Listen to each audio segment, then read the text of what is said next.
ഓരോ ദിവസവും നമ്മൾ ന്യൂസ് കാണാനായിട്ട് തുടങ്ങുമ്പോൾ തന്നെ രാവിലത്തെ ന്യൂസിൽ ഇന്ന് ഇന്നിടത്ത് ഇന്നയാളെ കൊല ചെയ്തു, കൊച്ചുകുട്ടിയെ പീഡിപ്പിച്ചു, ഇത്ര പേര് പീഡിപ്പിച്ചു, അല്ലെങ്കിൽ കൊച്ചുകുട്ടി പ്രസവിച്ചു, ഇങ്ങനെയുള്ള ന്യൂസുകളാണ് ഡെയിലി കേൾക്കുന്നത്. ഞാൻ ഈ വീഡിയോ എടുക്കുന്ന ദിവസം എന്ന് പറഞ്ഞാൽ 6-ാം തീയതിയാണ്. നല്ല ഒന്നാന്തരം ന്യൂസാണ് രാവിലെ കാണുന്നത്. അതായത് അച്ഛനെ മോൻ വെട്ടിക്കൊല്ലുവോ ഊത്തിക്കൊല്ലുവോ എന്തോ ചെയ്തു. നെന്മാറയിൽ ഡോക്ടറാകാൻ പഠിക്കാൻ വിട്ട ഒരു കൊച്ച് കോവിഡ് സമയത്ത് വീട്ടിലേക്ക് വന്നാണ്. പിന്നെ അധികം സംസാരമൊന്നുമില്ലായിരുന്നു, വീട്ടിലടച്ചിട്ട്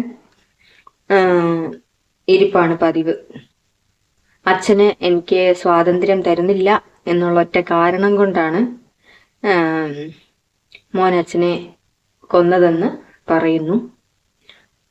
ഇനി ഫുള്ളായിട്ടുള്ള ന്യൂസുകളൊന്നും വന്നിട്ടില്ല, ഞാനും തെരഞ്ഞു നോക്കി. നമ്മുടെ ടോപ്പിക്കിലേക്ക് പോവാം. മിഹിർ വെറും 15 വയസ്സ് മാത്രം പ്രായമുള്ള ഒരു കൊച്ച് ഒരു സ്കൂളിൽ നിന്ന് ചാടി ആത്മഹത്യ ചെയ്തു. അതിന്റെ പുറകിൽ തന്നെ ആ കുട്ടിയുടെ കൂടെ പഠിച്ച കുട്ടികളെ ബുള്ളി ചെയ്തിട്ടാണെന്ന് പറയുന്നു. ഇപ്പം ന്യൂസ് അമ്മ കുട്ടിയെ വലിയ താല്പര്യമില്ലായിരുന്നു, സ്റ്റെപ്പ് ഫാദറിനെ വിളിച്ചിട്ടുണ്ടായിരുന്നു സ്കൂളിലോട്ട്. അതിനോടിടയ്ക്ക് എന്ത് സംഭവിച്ചു എന്നറിയത്തില്ല. ഇങ്ങനെയൊക്കെയുള്ള കാര്യങ്ങളാണ് വരുന്നത്. അതായത് മിഹിറിന് സ്റ്റെപ്പ് ഫാദറുണ്ട്, സ്വന്തം അച്ഛനും ഉണ്ട്. അങ്ങനെ കുട്ടിക്ക് കുറെ വിഷമങ്ങൾ ഉണ്ടായിരുന്നു എന്ന് പറയുന്നു. പിന്നെ സ്കൂളില് നിരന്തരം കൊച്ചിന്റെ കളറിനെ കുറിച്ചും ഒക്കെ പറഞ്ഞ് പ്രശ്നങ്ങളൊക്കെ ഉണ്ടായിട്ടുണ്ട്. അതുപോലെ തന്നെ കൃഷ്ണഗിരി തമിഴ്നാട്ടില് അധ്യാപകർ 3 അധ്യാപകർ 8-ാം ക്ലാസ്സിൽ പഠിക്കുന്ന കുട്ടിയെ പീഡിപ്പിച്ചു. ഗവൺമെന്റ് സ്കൂളിൽ പഠിക്കുന്ന കുട്ടിയായിരുന്നു. പിന്നെ ഇടുക്കി ജില്ലയില് 9-ാം ക്ലാസ് വിദ്യാർത്ഥി പ്രസവിച്ചു. നമ്മുടെ നാട്ടിൽ ഇത് എന്തൊക്കെയാണ് സംഭവിക്കുന്നതെന്ന് ഒരു എത്തും പിടിയും കിട്ടുന്നില്ല. കുട്ടികൾക്ക് പറഞ്ഞു കൊടുക്കാനോ കുട്ടികളെ ശ്രദ്ധിക്കാനോ ഇപ്പോ മാതാപിതാക്കൾ തയ്യാറാവുന്നുണ്ടോ എന്നൊരു ചെറിയ സംശയം.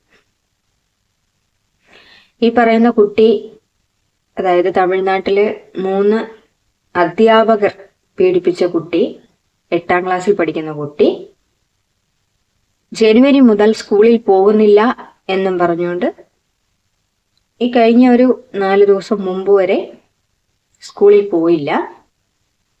സ്കൂളിൽ പോകാതെ ഇരുന്നപ്പോ എന്തുകൊണ്ടാണ് പോകാത്തത് എന്ന് അന്വേഷിച്ചില്ല. എനിക്ക് വയറ്റുവേദനയാ, അതായതാന്നൊക്കെ പറഞ്ഞ് ചെറിയ ചെറിയ കാരണങ്ങളൊക്കെ പറഞ്ഞ് കൊച്ചു വീട്ടിലിരുന്നു. ശരിക്കൊന്ന് അന്വേഷിച്ചിരുന്നെങ്കിൽ ആ കുട്ടി ഉറപ്പായും പറഞ്ഞേനെ. വയറ്റുവേദനയാണെന്നും പറഞ്ഞ് വയ്യാണ്ടായപ്പോഴാണ് കുട്ടിയെ ഹോസ്പിറ്റലിൽ കൊണ്ടുപോകുന്നത്. ആദ്യം പോയി നോക്കി, കണ്ടിട്ട് വയറ്റുവേദനയ്ക്കുള്ള ഗുളിക കൊടുത്ത് പറഞ്ഞു വിട്ടു. പിന്നെ ഒരു 2 ദിവസം കഴിഞ്ഞപ്പം വീണ്ടും കുട്ടിക്ക് വയ്യാണ്ടാവുന്നു. പിന്നെ പോകുമ്പോഴാണ് അവിടുത്തെ ഒരു ഡോക്ടർ കുട്ടിക്ക് കൗൺസിലിംഗ് കൊടുത്ത് കാര്യങ്ങളൊക്കെ അന്വേഷിച്ചപ്പോഴാണ് ഇങ്ങനെ 3 അധ്യാപകരുടെ കാര്യം പറഞ്ഞിരിക്കുന്നത്. നമ്മളപ്പോ ആരെ വിശ്വസിച്ച് വേണം സ്കൂളിലേക്ക് വിടാൻ? അച്ഛനും അമ്മയെക്കാട്ടിലും കൂടുതലും വിശ്വാസത്തോടെയാണ് നമ്മൾ മക്കളെ സാറുമാരുടെ അല്ലെങ്കിൽ ടീച്ചർമാരുടെ അടുത്തോട്ട് വിടുന്നത്. അപ്പോ ഇങ്ങനെയുള്ള അധ്യാപകരുടെ അടുത്തോട്ട് എങ്ങനെ പെൺകുട്ടികളെ പറഞ്ഞു വിടും? ആൺകുട്ടികളെയും പറഞ്ഞു വിടാൻ പറ്റത്തില്ല കേട്ടോ ഈ കാലത്ത്. എത്രയൊക്കെ ആണെന്ന് പറഞ്ഞാലും കുട്ടിക്ക് വയ്യാണ്ടിരിക്കുന്നോ സ്കൂളിൽ പോകാതിരുന്നപ്പോഴോ ഈ മാതാപിതാക്കള് അന്വേഷിച്ചിരിക്കണം. അന്വേഷിച്ചിട്ടില്ല. അതുപോലെ തന്നെ ഈ പറയുന്ന പെൺകുട്ടി 9ാം ക്ലാസ്സിൽ പഠിക്കുന്ന പെൺകുട്ടി, ഇടുക്കി ജില്ലക്കാരിയായ പെൺകുട്ടി.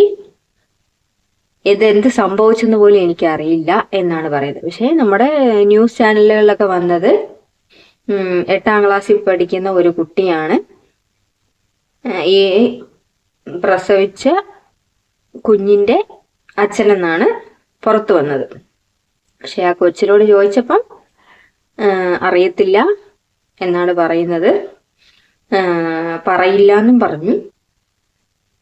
ഏതായാലും എന്താണ് സംഭവിച്ചതെന്ന് അതിനുശേഷം ന്യൂസുകളൊന്നും വന്നിട്ടില്ല. ഇങ്ങനെയുള്ള കാര്യങ്ങള് മാതാപിതാക്കളും ടീച്ചർമാരും ഒരുപോലെ ശ്രദ്ധിക്കേണ്ട കാര്യമാണ്. കുട്ടി എന്തുകൊണ്ട് സ്കൂളിൽ വരുന്നില്ല എന്ന് സ്കൂളിലെ അധ്യാപകര് ചോദിക്കണമായിരുന്നു. അവരും വലിയ കെയറൊന്നും ചെയ്തിട്ടില്ല. ഒരു പക്ഷേ ഗവൺമെന്റ് സ്കൂൾ ആയതുകൊണ്ടാവാം വലിയ കാര്യമായിട്ടൊന്നും അന്വേഷിക്കാഞ്ഞത്. 8ാം ക്ലാസ്സിൽ പഠിക്കുന്ന ഒരു കുട്ടിയുടെ മാനസിക നില ഒന്ന് ഓർത്തു നോക്കുക. അധ്യാപകരെ വിശ്വസിച്ച് നമ്മൾ സ്കൂളിലോട്ട് അയക്കുന്ന കുട്ടികളെ ഇങ്ങനെ ചെയ്തു കഴിഞ്ഞാൽ കുട്ടികൾ പിന്നെ എവിടെയാണ് പോയി പഠിക്കുന്നത്? ആരെ വിശ്വസിച്ചിട്ടാണ് നമ്മൾ പറഞ്ഞു വിടുന്നത്? ഇതൊക്കെ കണ്ട് കേട്ടും നമുക്ക് ഓരോ ദിവസം വരുന്ന ന്യൂസുകൾ കാണുമ്പം ശരിക്കും പറഞ്ഞാല് ന്യൂസ് ഫോൺ എടുക്കാനോ പറ്റുന്നില്ല, ന്യൂസുകൾ കാണാൻ തന്നെ പറ്റുന്നില്ല.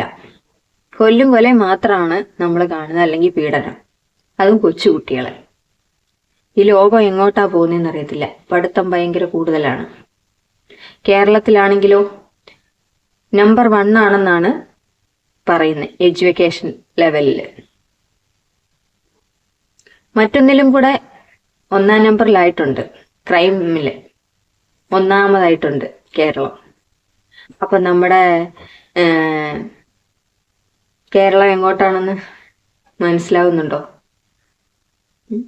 അങ്ങനെ ഏതായാലും ഇതുപോലെയുള്ള ന്യൂസുകൾ കേൾക്കുമ്പം നിങ്ങളും നിങ്ങളുടെ കുട്ടികളോട് ഇന്ന് സ്കൂളിൽ എന്ത് സംഭവിച്ചു, നിങ്ങളോട് ആരൊക്കെ വർത്താനം പറഞ്ഞു, നിങ്ങളുടെ കൂട്ടുകാരാരൊക്കെയാണ്, നിങ്ങളുടെ സാറുമാരാരൊക്കെയാണ്, നിങ്ങൾ എങ്ങനെയാണ് നിങ്ങളോട് സാറുമാരും ടീച്ചർമാരും ഇടപെടുന്നത്, ഇതൊക്കെ ദയവ് ചെയ്ത് കുട്ടികളോട് അന്വേഷിച്ചറിയണം. സ്കൂൾ ടീച്ചർ ആരാണെന്ന് അറിയണം, ബാക്കിയുള്ള പഠിപ്പിക്കുന്ന ടീച്ചർമാരാരാണെന്ന് അറിയണം, കൂട്ടുകാരാരൊക്കെയാണെന്ന് അറിയണം. ഇതെല്ലാം അറിയണം. കുട്ടികൾ ആരോടാണ് സംസാരിക്കുന്നത്, ഫോൺ ഉപയോഗിക്കുന്നുണ്ടോ, ഫോണ് ചെക്ക് ചെയ്യുക, ഇതെല്ലാം ചെയ്യണം. ഇതെല്ലാം നമ്മൾ ചെയ്തില്ലെങ്കിൽ ഇതുപോലെയുള്ള കാര്യങ്ങൾ വരും. ഇടുക്കിക്കാരി കുട്ടിയുടെ കാര്യമാണെങ്കിലും അച്ഛനും അമ്മയും വലിയ ശ്രദ്ധയൊന്നും കൊടുത്തിട്ടില്ലായിരുന്നു ആ കുഞ്ഞിന്, അതുകൊണ്ട് സംഭവിച്ചു പോയതാണ്.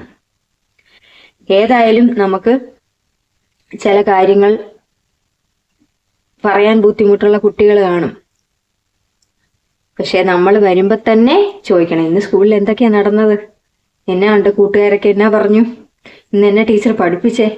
അങ്ങനെയൊക്കെ നമ്മൾ ഫ്രണ്ട്ലി ആയിട്ട് കുട്ടികളോട് ഇടപെടാൻ തുടങ്ങിക്കഴിഞ്ഞാൽ കുട്ടികൾ നമ്മൾ ചോദിക്കുന്നതിന് മുമ്പ് തന്നെ എല്ലാ കാര്യങ്ങളും നമ്മളോട് പറയാൻ തുടങ്ങും.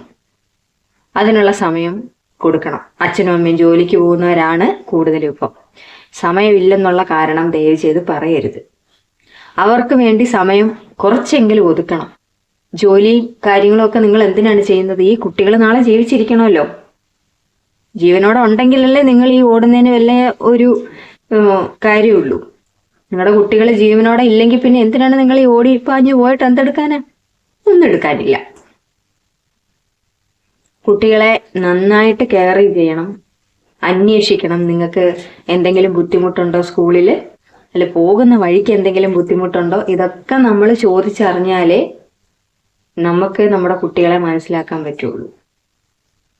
കൊച്ചു കുട്ടികളാണ്. ആണിനും പെണ്ണിനും ഇപ്പോ ഒട്ടും സേഫ്റ്റി അല്ലാത്ത ഒരു നാട്ടിലാണ് നമ്മൾ ജീവിക്കുന്നത്. പെൺകുട്ടികളോട് കരാട്ടെ പഠിക്കുക എന്ന് പറയുന്നു. ആൺകുട്ടികളോടും അതുപോലെ പെൺകുട്ടികളെ റെസ്പെക്ട് ചെയ്യാനും പെൺകുട്ടികളോട് അതുപോലെ തന്നെ ആൺകുട്ടികളെ റെസ്പെക്ട് ചെയ്യാനും നമ്മൾ പഠിപ്പിക്കണം. രണ്ടുപേർക്കും തമ്മിൽ വ്യത്യാസങ്ങളൊന്നും ഇല്ലെന്ന് പറഞ്ഞു കൊടുക്കണം. രണ്ടുപേരെ നമ്മൾ മര്യാദയായിട്ട് കാണാൻ പഠിപ്പിച്ചു കഴിഞ്ഞാൽ തന്നെ പിള്ളേർക്ക് അതൊരു വലിയ കാര്യമൊന്നും ആകത്തില്ല. പിന്നെ അവരത് പഠിച്ച് മുന്നോട്ട് പോകുമ്പോൾ അവർക്കത് മനസ്സിലായിക്കോളും. പോകുന്ന ബസ്സിലുള്ള ആൾക്കാരെ പറ്റി അന്വേഷിക്കണം. എന്നും ഒരേ ബസ്സിലാണോ പോകുന്നതെന്ന് അന്വേഷിക്കണം. പ്രൈവറ്റ് ബസ്സിലൊക്കെ പോകുന്ന കുട്ടികൾ ഒരുപാടുണ്ട്. സ്കൂൾ ബസ് ആയിക്കോട്ടെ, അതിൽ വരുന്ന ഡ്രൈവർമാരും കണ്ടക്ടർമാര്, കിളിമാര്, ഇവരൊക്കെ ആരൊക്കെയാണ് ഡെയിലി വണ്ടികളിലുള്ളത്, ഇതൊക്കെ നമ്മൾ അന്വേഷിച്ചിരിക്കണം. നമ്മൾ അന്വേഷിക്കാതിരുന്നിട്ട് പിന്നെ എന്തെങ്കിലും സംഭവിച്ചതിന് ശേഷം അന്വേഷിച്ചിട്ട് ഒരു കാര്യമില്ല. പിന്നെ ഇതൊക്കെ സംഭവിച്ചു എന്നിരിക്കട്ടെ, ആ കുട്ടികളെ ധൈര്യമായിട്ട് പറഞ്ഞ് മനസ്സിലാക്കി മുമ്പോട്ടുള്ള ജീവിതത്തിലോട്ട് കൊണ്ടുപോകാൻ നമ്മൾ ധൈര്യം കൊടുക്കുകയും വേണം. എന്തെങ്കിലും ഒരു ചെറിയ കാര്യം, എന്തെങ്കിലും ഒരു അബ്യൂസസിന് ഇരയായ കുട്ടികളുണ്ടെങ്കിൽ സപ്പോർട്ട് ചെയ്യണം. അത് നാട്ടുകാരായിക്കോട്ടെ വീട്ടുകാരായിക്കോട്ടെ, ഉറപ്പായിട്ട് ആ കുട്ടികളെ ധൈര്യമായിട്ട് പുറത്തിറങ്ങി നടക്കാനായിട്ട് നമ്മൾ സപ്പോർട്ട് ചെയ്യണം. അല്ലാതെ തുറച്ചു നോക്കിക്കൊണ്ട് ഇത് ആ കുട്ടിയല്ലേ, അല്ലെ ഈ കുട്ടിയല്ലേ, ഇതിന് അങ്ങനെ സംഭവിച്ചതല്ലേ എന്നുള്ള ആ നോട്ടം ആ കുഞ്ഞിന്റെ നേരെ ഒരിക്കലും ഉണ്ടാകരുത്. അങ്ങനെ ഉണ്ടാവുമ്പം വീണ്ടും ആ കുഞ്ഞുങ്ങളുടെ ജീവിതം ഭയങ്കര ദുരിതമാവുക ചെയ്യുന്നത്.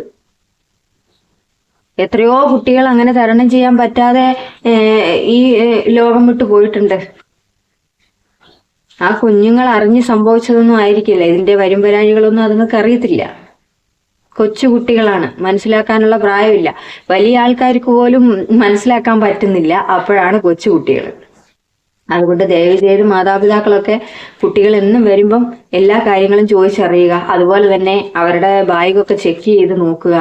ഇപ്പോ മയക്കുമരുന്നിന്റെയും ഇഞ്ചക്ഷന്റെ ഒക്കെ കാലമാണ്. ഇന്നൊക്കെ ഞാനൊരു തമിഴ്നാട് ന്യൂസിന്റെ അകത്ത് കാണുന്നു, ടാബ്ലറ്റ് പുറകുവശം മായ്ച്ചു കളഞ്ഞതിന് ശേഷം ആ ഗുളിക എടുത്ത്, ആ ഗുളികയുടെ പേരൊന്നും ഞാൻ പറയുന്നില്ല, ഗുളികയുടെ പേരൊക്കെ കളഞ്ഞതിന് ശേഷം ആ ഗുളിക വെള്ളത്തിലിട്ട് കലർത്തിയതിന് ശേഷം ഇൻസുലിൻ സിറിഞ്ച് വെച്ച് ഇഞ്ചക്ഷൻ ഇട്ടാൽ അതിനൊരു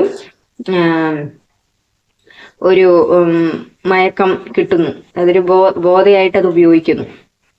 അങ്ങനെ ഇന്ന് പോലീസ് പിടിച്ചിട്ടുണ്ട്. 140 സ്ട്രിപ്പോളം അത് പിടിച്ചിട്ടുണ്ട്. കുട്ടികളിലേക്കും അല്ലാതെ ഏജന്റുമാര് വെച്ചും ഇത് വിതരണം ചെയ്യുന്നുണ്ട്. അപ്പൊ നമ്മുടെ കുട്ടികൾ എന്തൊക്കെ ചെയ്യുന്നുണ്ടെന്ന് നമ്മൾ അറിഞ്ഞിരിക്കണം. അത് ആൺകുട്ടി ആയിക്കോട്ടെ പെൺകുട്ടി ആയിക്കോട്ടെ, മൊബൈൽ യൂസ് ചെയ്യുന്നുണ്ട് എങ്കിൽ നിങ്ങൾ ചോദിച്ച് മേടിച്ചിട്ട് ചെക്ക് ചെയ്യുന്നോണ്ട് ഒരു തെറ്റുമില്ല എന്നും പറഞ്ഞുകൊണ്ട് അത് ബലപ്രയോഗത്തോടെയല്ല, നമ്മൾ സ്നേഹത്തോടെയും കാര്യങ്ങൾ പറഞ്ഞു കൊടുത്തും വേണം ചെക്കപ്പ് ചെയ്യാനായിട്ട്. നമ്മൾ ഹാർഷായിട്ട് ചെയ്യുമ്പം കുട്ടികൾക്ക് നമ്മളോട് ദേഷ്യം വരും, നമുക്ക് സ്വാതന്ത്ര്യം തരുന്നില്ലെന്ന് തോന്നും, നമ്മളെ സംശയിക്കുന്നെന്ന് തോന്നും. അങ്ങനെ അല്ലാതെ നല്ല ഫ്രണ്ട്ലി ആയിട്ട് കുട്ടികളോട് ചോദിച്ചും മനസ്സിലാക്കി കൊടുക്കണം. ബാഗ് ഒന്ന് ചെക്ക് ചെയ്ത് നോക്കുന്നതുകൊണ്ട് കുഴപ്പമൊന്നുമില്ല. നമ്മുടെ കുട്ടികൾ നന്നായിരിക്കണമെങ്കിൽ നമ്മളാണ് കൂടുതൽ ശ്രദ്ധിക്കേണ്ടത്. ഇന്നത്തെ വീഡിയോ ഇത്രയേ ഉള്ളൂ. നന്ദി. വീണ്ടും അടുത്ത വീഡിയോയിൽ കാണാം.